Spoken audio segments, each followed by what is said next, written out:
Hello Friday people.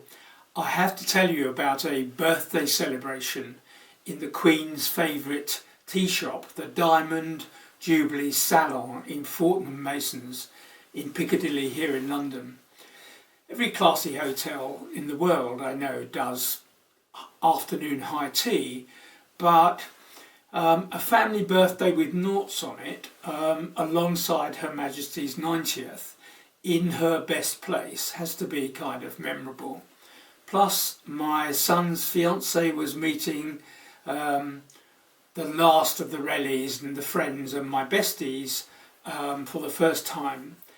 She wowed them, of course, because she's a bit special. So that was nice. Now, if you haven't done high tea yet, there are some cautions, okay? The first is check the dress code. Now the Ritz, for example, you have to wear a tie and a jacket, men, and they time you. You have an hour and a half. That's no good. But most places say no jeans, no sportswear, no beachwear. So it's smart casual, and anyway, you kind of want to match the linen tablecloths and the silver service, and you want to be comfortable. So the next thing to do is check out that time thing, given that you're largely paying for the ambience. You're not paying for the food, and you don't want to be rushed. And a little tip, if you go for the last slot of the day, the chances are you won't be rushed. We went at 3:30 and we were there for 3 hours. 9 or 10 of us. Thirdly, eat no breakfast or lunch. Next, don't be intimidated. This is a special occasion, so wallow in it. Be as gracious and smiley as the waiters are in such places. Don't be afraid to photograph the array of cakes and flans. After all, it's flattery for the chefs. Nobody minds, and in a place with very well trained staff, they will immediately come over and take photographs for you. You don't have to ask. So there we go. Walking away 3 hours later, more than replete, I had to weave through a huge protest march that had been going on for a couple of hours, 100 yards away or so, against austerity and other causes.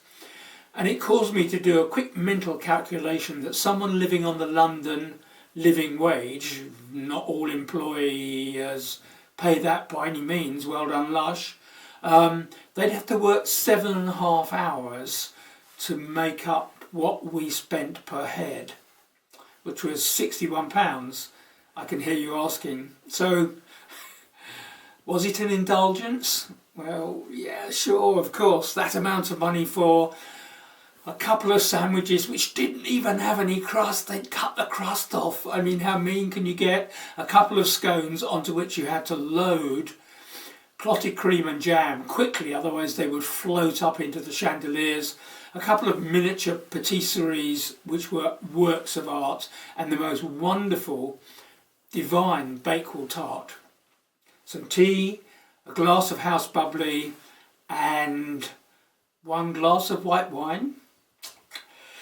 Was it a display of blatant white, hetero, cis, patriarchal normativity? That's a bit steep, but I know where you're coming from. The LGBT contingent was well represented, so that was okay. But anyway, it's a special occasion, and once in a while, and all the guests work hard for their money. They pay taxes which pay the living wage, the minimum wage to other people. So it's a once a year thing, particularly if it's a decade away, with birthdays with noughts on the end of it. I have to say to you, yes, book up. You've earned it. Nothing by mouth for at least 12 hours beforehand. Put on your best togs and go and enjoy every crumb. Okay? See you next week. Bye bye.